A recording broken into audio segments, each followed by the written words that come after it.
Coming up on this episode of Falmouth in Focus, we find out about a local free CPR class that's available to the public. We attend a listening session about the future of the Falmouth compost facility. We visit a local yoga studio offering a class that's truly meant for the community, and we speak with some of the attendees of the second annual Cape Cod Conference for Women. All this and much more on this edition of Falmouth in Focus.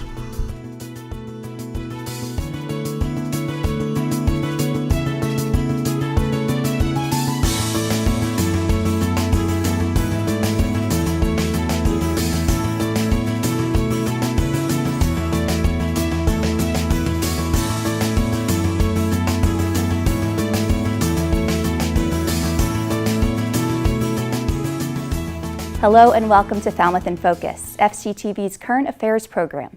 I'm Liz Lerner, the Membership and Outreach Coordinator for FCTV. We'll start this episode with some updates from around town. The playground at Goodwill Park is getting a complete facelift thanks to funds voted on by the Community Preservation Committee back in September. The site's old timber-based play pieces were taken down and the area has been leveled and cleared. The Falmouth DPW plans to start installation of the $160,000 playground the week of March 21st. The area will be fenced in and will include sections designed for 2 to 5-year-olds and another meant for 5 to 12-year-olds. According to Rocky Gomes from the DPW, the playground should be done in 3 to 4 weeks, making a mid-April opening likely. Nobska Light, a Falmouth icon, is one step closer to having new owners, the town and a local nonprofit. The Falmouth Board of Selectmen approved a proposed license from the Coast Guard on Monday, March 7th, as well as a memorandum of understanding with Friends of Nobska Light to pass responsibility of the operation, maintenance, restoration, and fundraising of the lighthouse to the nonprofit. The arrangement will be considered official once the Coast Guard approves the license later in the spring. The Nor, a research vessel that became part of the landscape on Woods Hole and that was well known for its part in discovering the wreck of the Titanic, is heading off to warmer waters. The Mexican Navy is the new owner of the vessel. The ship departed Woods Hole for the last time on Tuesday, March 15th.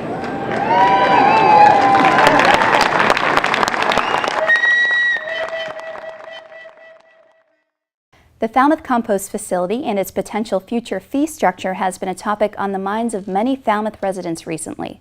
FCTV attended a listening session hosted by the Falmouth Chamber of Commerce on the topic with Sue Moran, Vice Chair of the Falmouth Board of Selectmen, and Peter McConerty, Deputy Director of Public Works.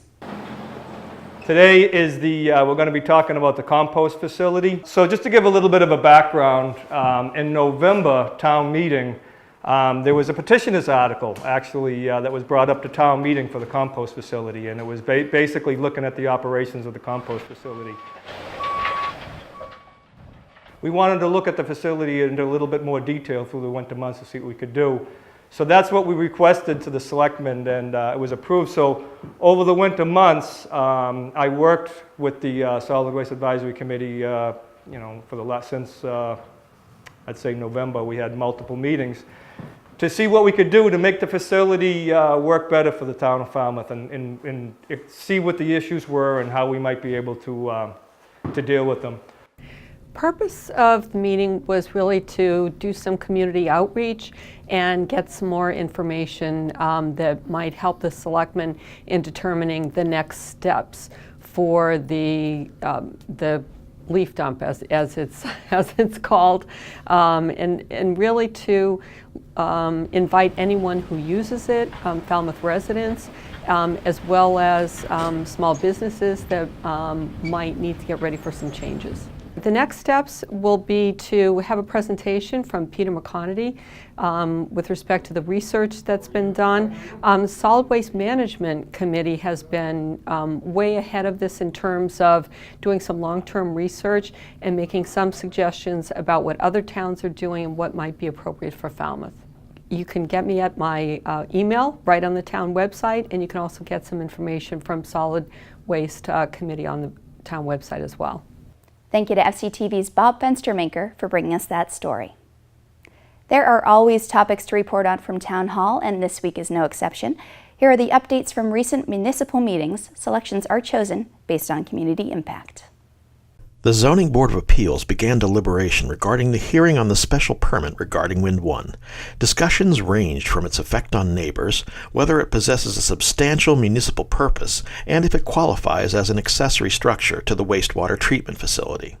Yeah, I don't see it as subordinate. I mean, that's why accessory buildings have certain sizes so that they don't, so that they don't become a primary use. I have qualms about limiting it as the town suggested, because even testimony in response to their limit said, or to their proposed conditions, was that there will still be adverse impacts and the town's still not getting what we're saying is so detrimental. The final decision will be drafted by Attorney Bob Browski and voted on at a future meeting. Michael Galasso of the Falmouth EDIC, along with representatives of Citizens Energy, gave a presentation regarding further developments of the proposed solar array at the Falmouth landfill. Without further ado, why don't we kind of walk through the what this thing is actually going to look like. The great thing about this site, well, let me talk about this slide first. So this just kind of gives you an idea of how tall the panels are compared to some objects that we're used to seeing in everyday life. So these are the projections that we presented at the town meeting. And what we projected at that time was that the town was going to save from a 6 megawatt project. Our most optimistic was $451,422. The board and the EDIC have agreed on a 50-50 split of the $100,000 rent for the property after year 3. The Board of Selectmen discussed their concerns over the cost of adding a new field to the high school in order to construct a new senior center on a current field at the high school. I've talked to a whole lot of people about it, and I just am very leery of moving forward with something like this when we know that the operating costs are going to be in the neighborhood of $600,000 a year. And to fold this into the mix of an increase and escalation of price of cost of more than about $900,000 makes it a problem that I don't think we can deal with at this time. So my inclination is toward an indefinite postponement. The selectmen agreed that the site of the senior center needs to be reconsidered before substantial money is to be spent on the design process. Thank you to FCTV's Michael Sperling for his work on that piece. The Solid Waste Committee has a new display at Town Hall that's educating the public about some common misconceptions regarding what you can and cannot put in your recycling container. The committee's Vice Chair, Virginia Gregg, tells us about the display. The haulers say there are 3 important things that you should not put into your blue bins. The first and most important is no plastic bags. No plastic bags at all. Don't put your recyclables in a plastic bag. Certainly don't put your paper in a plastic bag. Don't put plastic bags themselves into a blue bin. Also, when you recycle a bottle, a plastic bottle, make sure it's empty. They don't want any food products in your blue, no liquids. And the third thing is no styrofoam of any kind. No cups, no styro peanuts, no meat trays. The haulers, when they've sorted out what they want from your blue bins, then have to dispose of these things as trash. And that's expensive for them, but they just turn around and charge the town more. So you're not saving the town money by getting rid of these things in your blue recycling bin. They all should be either reused some way or put in the trash. Detailed information regarding what can be recycled can be found on the back of the red and blue recycling calendars available at Town Hall. Thank you to FCTV's Tony Sedera for that piece. We're going to take a quick break, but when we come back, we'll take a look at a local free CPR class for residents. We'll go inside the Cape Cod's Conference for Women, and we'll visit a local yoga studio that's offering a class for individuals from all economic backgrounds. Stay with us.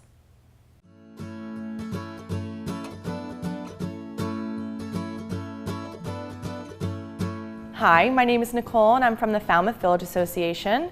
We are here in the beautiful ballroom at Highfield Hall and Gardens to talk about what the Falmouth Village Association has coming up in the spring. On March 26th, we'll be having our annual Easter egg scramble on the library lawn. You can bring your little ones for an Easter egg hunt, and the hunt starts at noon. We hope to see you all there. For more information, you can visit falmouthvillageassociation.com.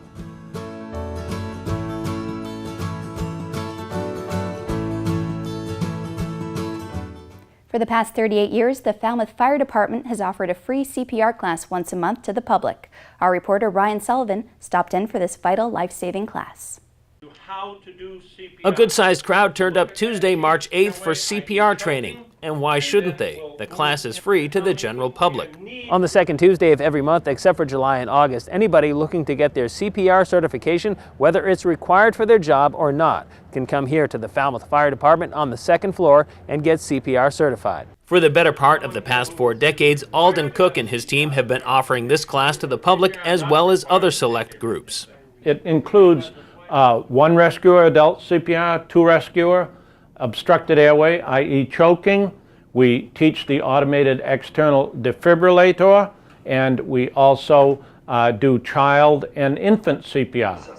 Those in attendance were treated to an interactive video which explained each of the life-saving maneuvers that the class would be performing. Spread out around the room were 7 mannequins for everyone to eventually practice these maneuvers. Because the Cape has such a low number of people who are actually CPR certified, the Falmouth Fire Department sees this class as a vital public service.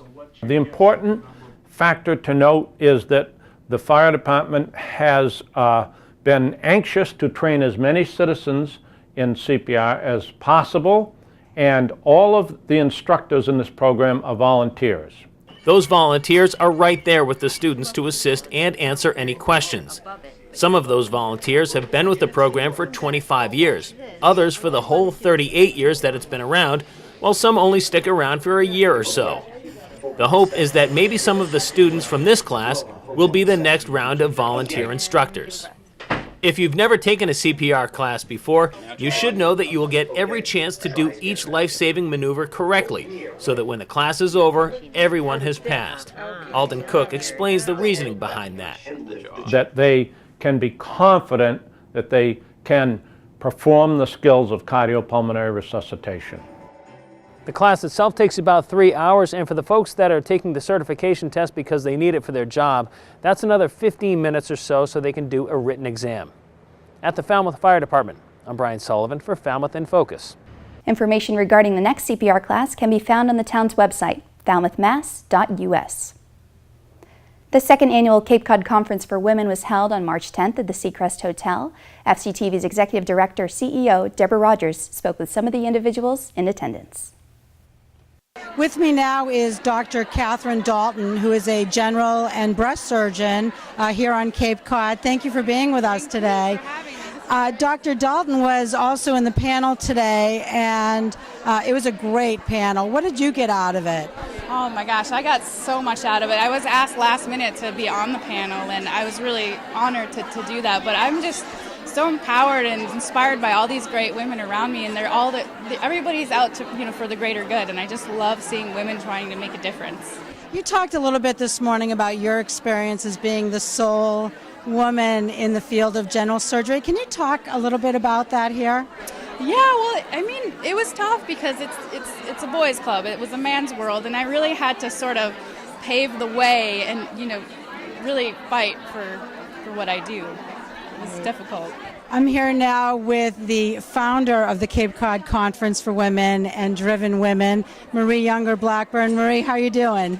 I'm great. The women are here. They're inspired. There's a lot of energy and information, so I'm great and very grateful. What does it take to put together an event like this? It takes a lot of hard work, a lot of drive. My days are very long, from 8 to 8 at night. You have to be available for people calling all over. You have to be open and inclusive.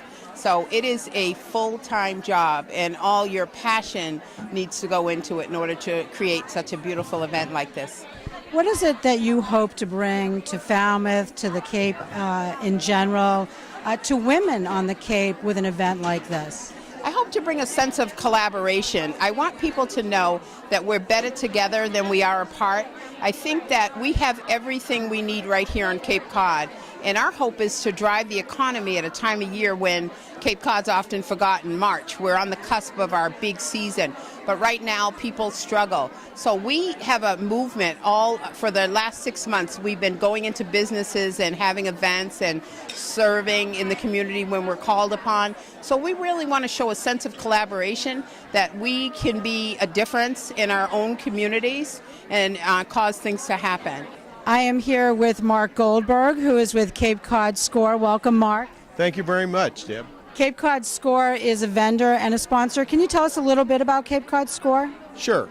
SCORE is the nonprofit arm of the Small Business Administration. So we represent the Small Business Administration through our work for 3 constituent groups. One is the entrepreneurs, people who are thinking about going into business. 2, people in business wanting to grow their business. And 3, nonprofits. And we help them with strategic planning primarily. So for women who are looking to start a business, what kinds of advice are you providing? First of all, vet the idea. Make sure that you validate the idea you have has legs, that there's actually a customer out there for what you're thinking about doing that's willing to pay for what you're offering. Secondly, use a concept called crawl, walk, run. Go slow first, then pick up some speed, and then you can go full gallop. Don't go too fast. A mentor of mine said many years ago, accuracy before momentum. So we work on that. We also work on helping them understand who is their target market and how can they reach that target market in the most economic way. And we do that through business planning. And for most people, the business planning is an arduous, very difficult, expensive task, but we have adopted the business model canvas approach, which is a one-page business plan that allows them to change as they go and as they validate their ideas. I was here last year, and it's just the collaboration and all these women together and all the energy that's created is so inspiring. I wouldn't miss it for the world. You can watch the conference's paneled and keynote speakers in their entirety on Public Channel 13. Visit our website, fctv.org, for the programming schedule. A new yoga studio opened recently in North Falmouth with a unique business plan to create a space where a collaboration of teachers leads classes, where a community can learn, practice, and grow, but also to create a space that gives back to the community. And they're doing so with a donation-based class they offer called Community Cares. We were finding that there was a need for a dedicated yoga studio where we could try a different model, where we could collaborate as teachers together versus just being employees, where we were able to kind of create our own businesses and be a part of it all together and each take ownership in it. Sharon Coe, who is one of the collaborators here, I had this great idea of being able to offer these classes that were donation-based, and whether it be a monetary donation or a time donation of helping us pick up the studio afterwards, that the monetary donation would benefit an organization in town. And Sharon really just created this, came up with the ideas, and has really just led the way with this. The premise of it is that I remember how I started practicing yoga. It was in a studio in Boston. And I don't know how I would have gotten to a class if I hadn't had the means of the generous studio that I was out saying that we could trade classes for our services. So I started out washing and scrubbing floors, cleaning bathrooms for classes, and I thought that was a really great model to bring community together. And there are just so many different places in our community that can actually intersect. And we really want to get that to be the heart of these classes. We spotlight different organizations. January, we were able to spotlight the Carriage House, which is a women's shelter in town. And we were able to raise monetary donations and tangible donations as well. And for February, March, it's been the Coalition for Children. And so Sharon just keeps kind of finding, different organizations in our community that could maybe benefit from receiving some type of help from us, and to also start shedding light on some of those places. I want to get to where in the summertime we're picking up trash on a beach, for the community, or we're going to the elderly home and creating some sort of special show, to integrate and make them feel like they're not forgotten. Coming into a studio, having been at many different other studios, it's heartening for me as a person, as a teacher, to feel like there are so many friends and bonds that are making this space happen. In terms of the student base, we still are in a period of growth with anything new. You know, there's that space where I think people are a little bit like, you're offering what for what? And the reality is, yes, we are offering donation-based classes or classes where services rendered are enough. Like, it's totally enough whatever you're willing to give, but we really just want to be able to gather people in a space to experience one another. I feel very grateful how many people, the co-collaborators, have really they've been putting their all into it and are showing the same enthusiasm, and I just feel grateful that we've all found a little home. The donation service-based community cares classes are typically held Sunday afternoons. Thank you to the Yoga Collaborative for those interviews. We're going to take one more quick break, but we'll be back with Troy's Take, a look at a storytelling event in Woods Hole, right after this. Hello, I'm Diane Pratt, and I'm the Executive Director of the Cape Cod Center for Women, and with me is Laurie O'Teary, one of our Board of Directors. The Cape Cod Center for Women is the only confidential shelter on Cape Cod and the islands for individuals and families fleeing domestic violence. The shelter can only house 4 families at a time who stay anywhere from 3 to 9 months. Because of this limited capacity, the shelter turns away 45 to 60 families each month seeking safety from domestic violence. The shelter staff provides to these families a safe home, clothing, food, transportation, and advocacy. Also, the staff provides career counseling, financial and budgeting workshops, empowerment groups, and other programs such as yoga, arts, crafts, and cooking. New to the Cape Cod Center for Women is a child therapy for victims of domestic violence program that provides therapeutic services by a licensed clinician to children that are victims of or witnesses to domestic violence. Also, as part of this program, the center has a counselor on staff who provides wraparound services for the families of these children. The Child Therapy for Victims of Domestic Violence program is supported by the Massachusetts Office for Victim Assistance through a Victims of Crime Act of 1984 VOCA grant from the Office for Victims of Crime, Office of Justice Programs, the United States Department of Justice, and many others. Visit capecodshelter.org for more information and for our upcoming events.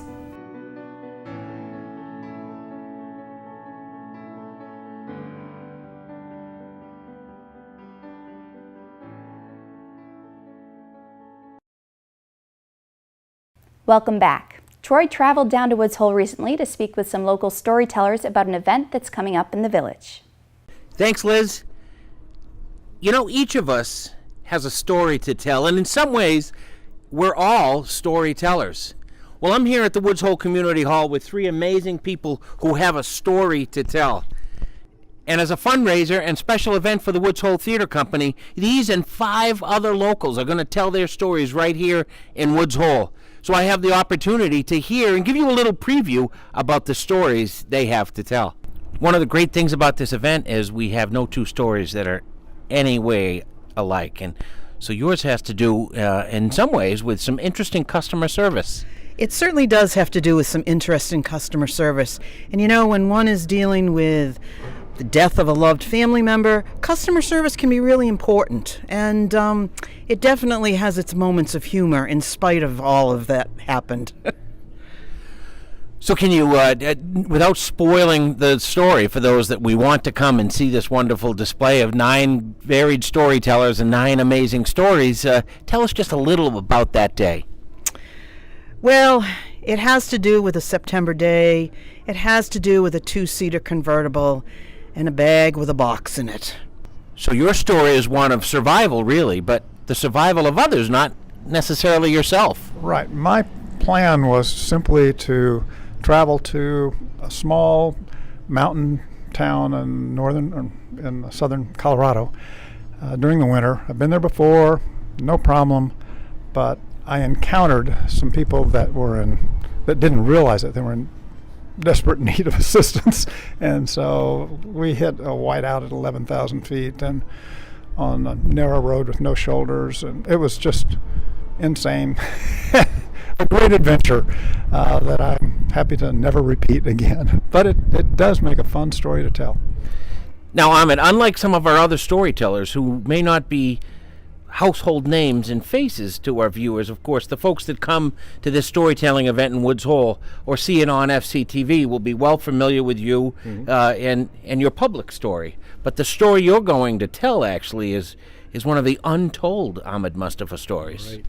Not too many people I've told this to, but years ago when I was stationed in Japan, the major of the outfit I was in called me to his office and said, listen, I'm not going to ask you to volunteer. You're going to go to Numa Azu Survival School. So I said, okay, fine. So anyways, they shipped me down there, which is in the city of Numa Azu, in the foothills of Mount Fuji. Beautiful location.